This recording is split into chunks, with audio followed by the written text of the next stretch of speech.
What does midlife crisis mean to you? Buying that new convertible Corvette? Maybe spray painting your hair? Possibly meeting up with some younger friends that just remind you of what you used to be? Yeah, that's what a lot of people go through with midlife crisis. There's a whole barrage of different attitude changes and shifts, and this realization that, wait a minute, we're passing over that, cresting that point of where we've got more days behind us than those days in front of us. But I personally went through 3 midlife crises, and they don't have to all be looked at in a negative light. Welcome back to the hustle, everybody, and welcome back to the grind. And thanks so much, PK, today for the beverage. It's on you. Super thanks, and I really appreciate it. Again, it's another chilly one. We're actually lucky we don't have any snow today. They're saying that we're supposed to be getting a big dump of snow today. Who knows? We'll see. I'm keeping my fingers crossed that this continues to hold. I love this weather. It's cool, it's fresh, but no snow. It's perfect. But let's talk about some of those midlife crises. People talk about, you go out and buy that new convertible Corvette, or a lot of people, they either buy a wig or possibly spray paint their hair, and a lot of people meet younger folks or get into a higher risk of behavior.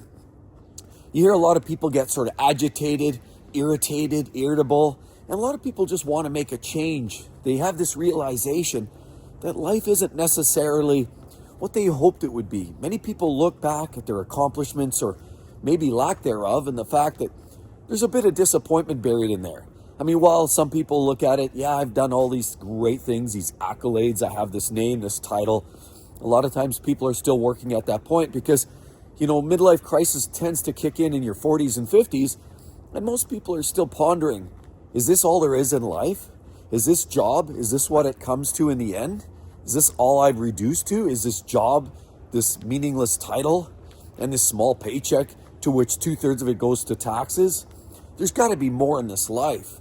A lot of people start looking at it like that.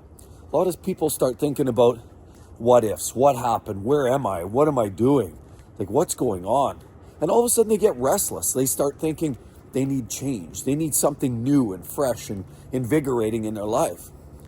Well, you know what? I've got some of those aspects. And, a lot of us go through these changes and these attitudes and these thoughts. For me, there was a few different ones. I had some really positive change in my life. When I think about crisis, or the term midlife crisis, I start thinking of it more as an awakening, a realization, not in a negative way, like what I haven't done. I like to think about the glass as half full and the things that I have done. And so the first thing that I like to consider, the fact that a crisis, some would consider it more of awakening, was a realization and recommitment to major goals, to some real goals that I had in mind. And what are some of these goals? We all have goals and objectives. It's not just to go out there and buy that new pair of sneakers today. That's not really a goal. That's not really a major objective. Although some people consider that a major, and sometimes it's nice to get into a new set of running shoes. Let's be honest. Major goals. When I was in my 40s, I think I sort of had this realization. I was in that place in my career. I was in that spot. I was enjoying my work at the time. But again, we've spoken about this. You get in your career and you sort of get into this, this fresh moment when you first land a job. Everything's great. New network, new people, new acronyms, new thoughts, new processes. And it seems very exciting. But after a few years, everything starts to sort of wane. And then, of course, you come to the realization, maybe you've got young ones, you've been married for so many years. You've got this job, this career that seems to be going kind of nowhere for the most part. And then you have to start thinking about, well, what are the big goals that I had in mind? Well, I'll be honest. I had some of those big goals, and it's this recommitment to those goals that seems to sort of re-spark and re-fire up. And that's what happened for me.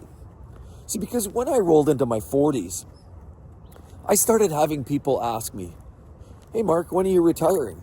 Hey, Mark, what's your date? What are you thinking? And they weren't asking seriously at the point. A lot of them were just peers that were, co-workers. Hey, guys sometimes chat about, when are you retiring or future plans.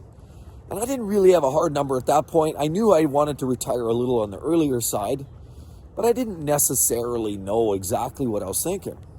That being said, I knew retirement meant one thing. I couldn't have debt. And so some big goals and recommitments, when I came upon this realization or this relighting of my priorities and goals, it meant that I had to shift again into high gear. So I had this awakening that said I have to clear all my debt. So all of a sudden in my 40s, instead of maybe spray painting my hair, and I was getting some whites. Everybody looks around, and I remember getting comments, "Oh, look at you, got another gray hair." So I had all those comments.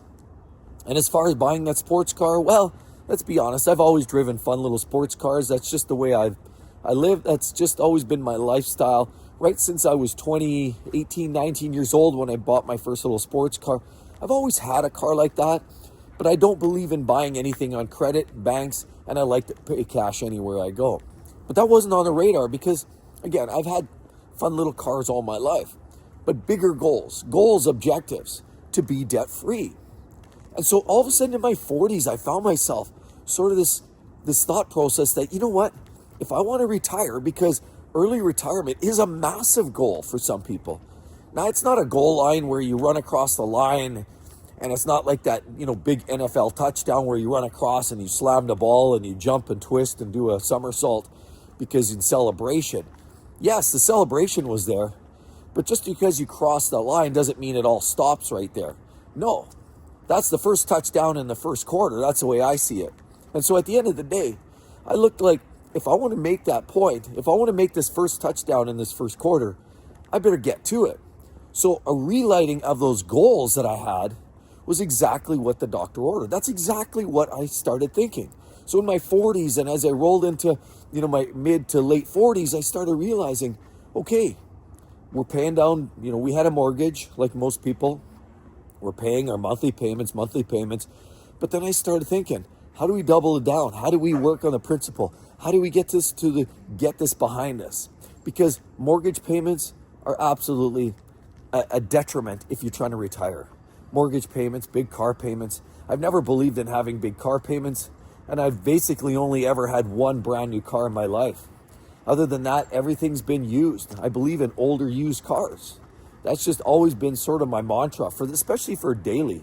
You want to get in and go and drive your kids to soccer practice. You want to drive to work.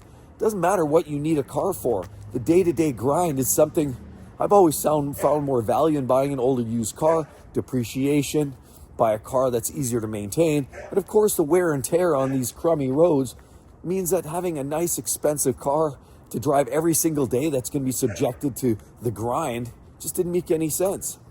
So this relight my priorities, my goals to get out of debt, that was something that really escalated quickly. That's definitely something I needed to do. Another midlife crisis or an awakening is creating major, and I mean major, personal improvement goals, objectives. Again, first one was really more about meeting some financial targets. The second one was really more about self-improvement. And when I hit my 40s, I used to play hockey many, many years ago.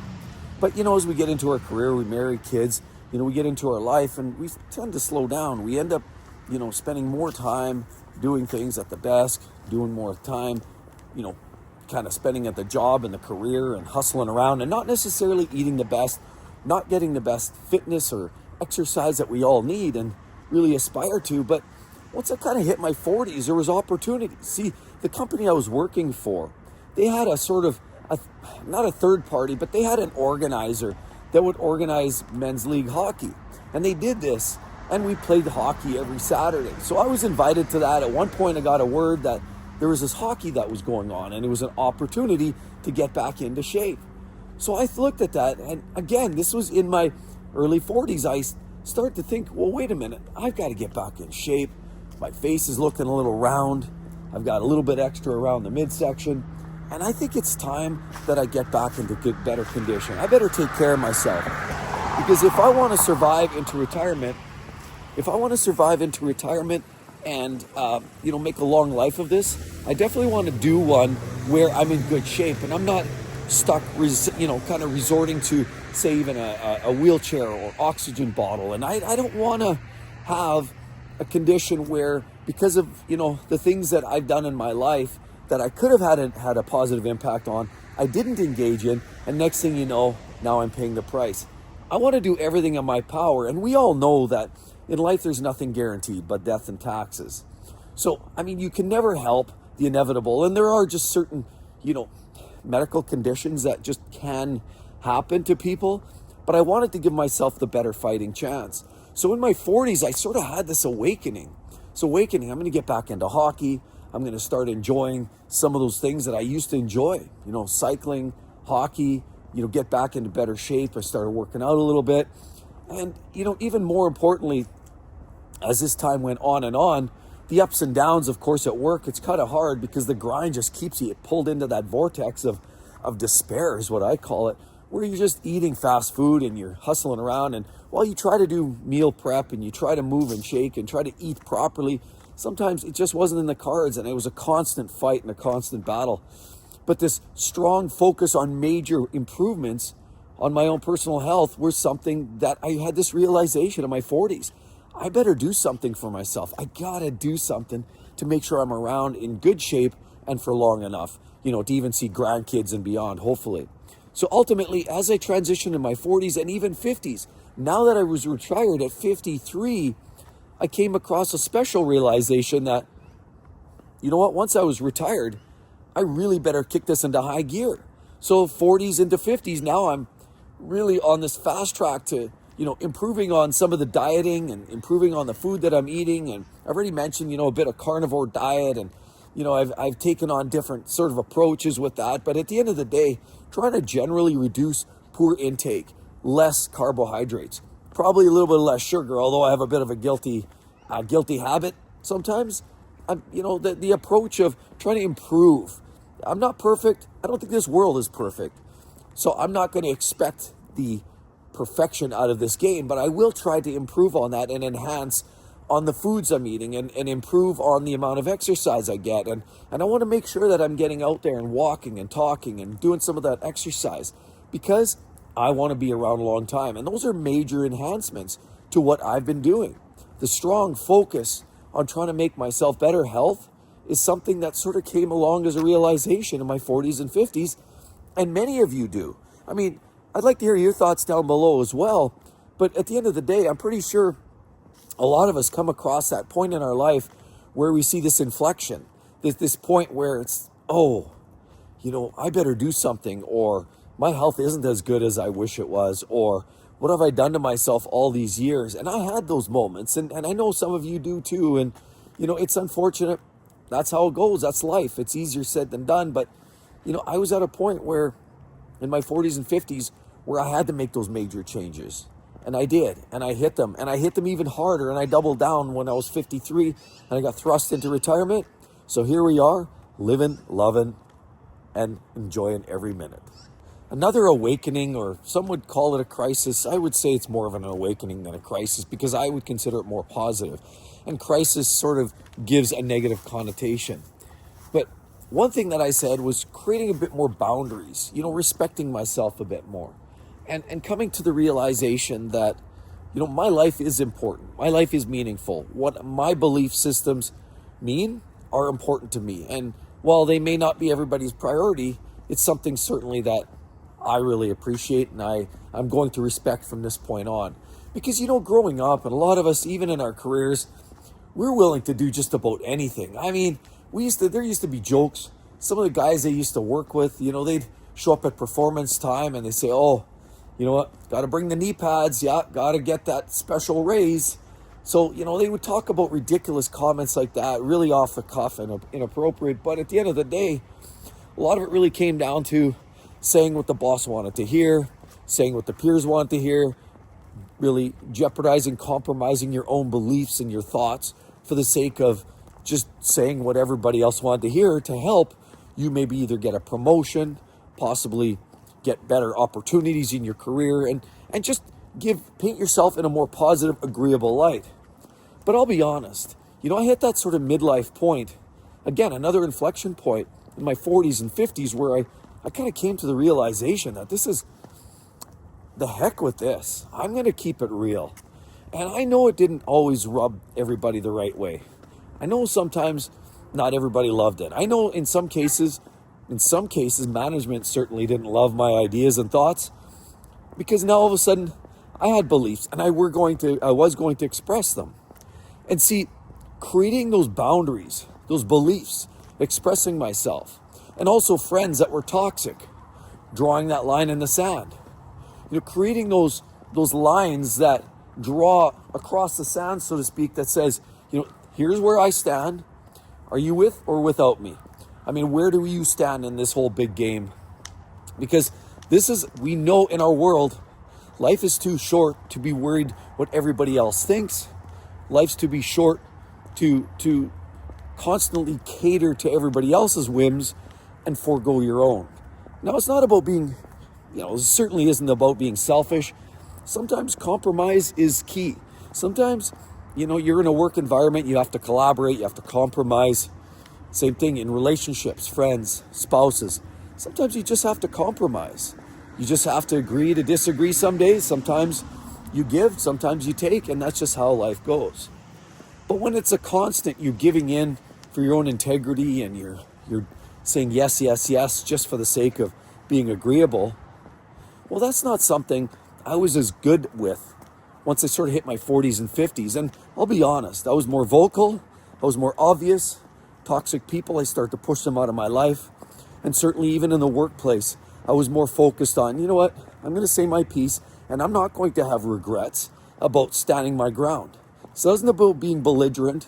I was never belligerent, but I will tell you, and I promise you, I was expressing my beliefs, and I was very candid. Sometimes the kind of candor that a lot of people really did not love. And that's just how life goes. But I found that once I hit my 40s and 50s, it's like, who am I trying to impress? I'm going to do my own thing.